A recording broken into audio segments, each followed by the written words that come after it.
Halo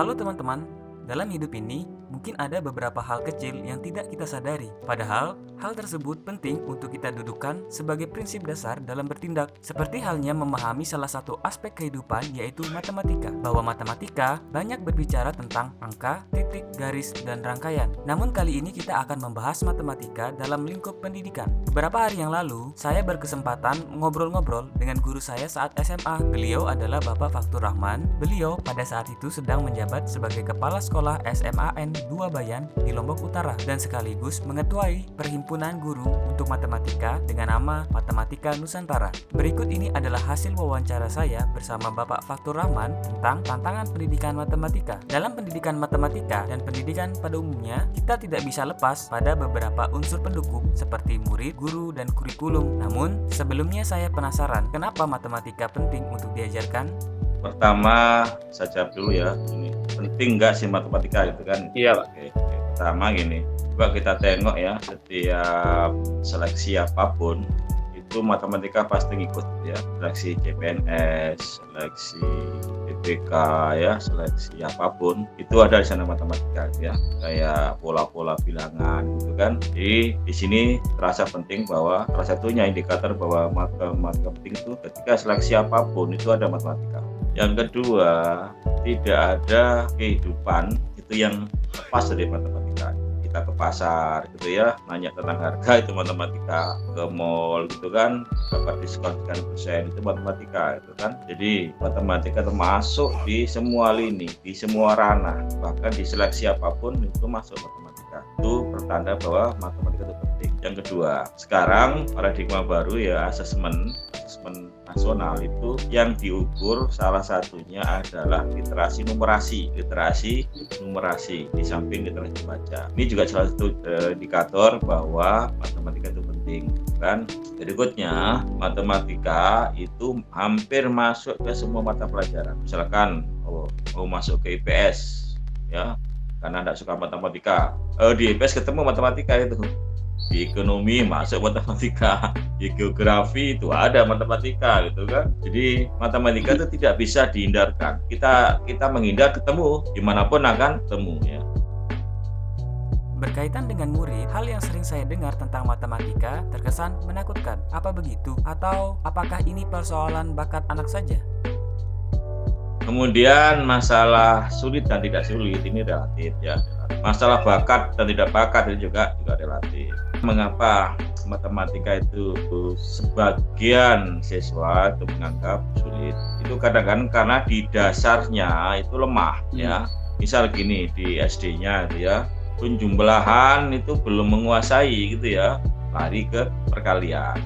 Sementara perkalian itu dasarnya penjumlahan gitu. Ketika penjumlahan itu tidak menguasai, langsung diajarkan perkalian, otomatis di otak anak itu blank. Sama sekali tidak akan bisa menerima karena dasarnya tidak dikuasai. Jadi prasyarat ini penting gitu ya. Nah, prasyarat ini itu ada di SD ya. Kadang-kadang, mohon maaf, kadang-kadang di SD itu mungkin ya, ini ya mungkin karena gurunya ada guru kelas ya, bukan guru bidang studi. Itu kadang-kadang guru SD ada yang kemampuan matematikanya kurang ya, sehingga pembelajarannya pun ke siswa itu kadang-kadang tidak tepat sasaran. Jadi ketika belum menguasai betul, masuk ke materi berikutnya itu kan, itu kalau bertumpuk ya, semakin lama maka kebingungan, ketidakmengertian terhadap matematika itu semakin lama semakin menumpuk, semakin gelap gitu ya.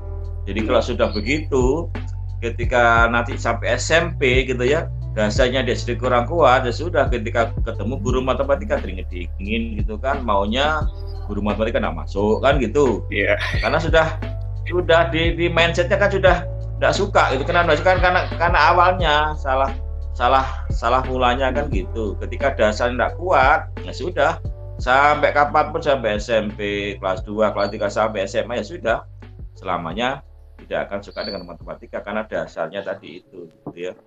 Tapi memang tidak salah siswa gitu kan, tidak salah siswa. Tetapi kalau saya mengajar ya begini kan, memang dimanapun yang namanya bakat bakat itu memang tidak semua siswa bakat matematika aja. Menurut aliran multiple intelligence ya, kaidah kecerdasan jamak, kecerdasan siswa itu kan macam-macam kan. Ada yang di bidang numerasi, ada di bidang seni, ada di bidang kinetis olahraga gitu kan.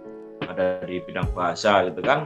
Kalau memang dia bakatnya di bidang matematika gitu ya memang dari awal ya memang dia pasti gampang. Yang penting cara guru menyampaikan ketika SD itu memang benar gitu kan. Tetapi ketika memang tidak bakat gitu ya, tidak bakat ya digembleng kayak apapun ya memang perkembangan matematika tidak begitu bagus karena bakat. Tapi walaupun begitu yang penting gurunya benar, cara ngajarnya, siswa tekun belajar ya bisa, walaupun nanti hasilnya tidak maksimal dengan anak yang punya bakat. Itu kan ilmu kecerdasan jamak itu pasti ada yang memang bakat matematika, ada yang bakat di sosial, ada yang bakat di bahasa dan sebagainya. Tetap ada ya, apapun memang itu ada dua hal, yang pertama itu bakat, yang kedua latihan. Udah bakat itu ada, latihan diperbanyak, apapun itu akan sukses. Layaknya dalam perguruan silat, belajar matematika memang perlu latihan giat bagi murid atau siswa yang memang sulit beradaptasi dengan matematika tingkat lanjut yang rumit, mungkin membutuhkan bimbingan dan latihan yang efektif dari sang guru. Matematika walaupun tidak suka itu kan tidak bisa dihindari kan. Ya. Jadi mau tidak mau tetap harus belajar matematika. Tetapi matematika di sini untuk kalangan umum ya tidak harus yang rumit-rumit ya, kayak limit, kayak integral gitu kan. Ya. Statistika yang rumit-rumit enggak. Ya kira-kira yang kira-kira berguna untuk kehidupan sehari-hari, tentang bilangan bulat, operasinya, perkaliannya gitu kan, tentang persentase gitu kan. Ya. Itu yang kira-kira berkaitan dengan sehari-hari. Tentang persentase, misalnya kalau misalkan ke mall gitu kan ada diskon 50% plus 20%. Itu kalau enggak ngerti matematika enggak paham ngitung gitu kan? Iya. Enggak paham ngitung itu. Jadi ketika itu dipahami itu ya bisa gitu. Jadi paling enggak kalaupun tidak menguasai matematika secara akademis itu ya, paling enggak matematika secara keseharian itu yang perlu diajarkan dan perlu dikuasai. Dan juga matematika ini tentang penalaran, tentang hal-hal yang logis itu perlu juga dipelajari. Contoh di sini aja kayak di seleksi CPN, seleksi itu kan matematikanya kan tidak rumit-rumit itu kan. Tidak mungkin di sana muncul tentang integral itu kan. Paling ya sekitar pola-pola bilangan itu kan. Tentang logika aja semua itu kan, yang itu yang perlu dikuasai dalam keseharian sehingga nanti pas terjun di dunia nyata itu terpakai gitu kan. Jadi tidak harus yang limit, yang rumit-rumit kayak statistika diferensial itu ya, yang teori peluang yang rumit itu enggak. Yang kira-kira nanti berguna di kehidupan sehari-hari gitu.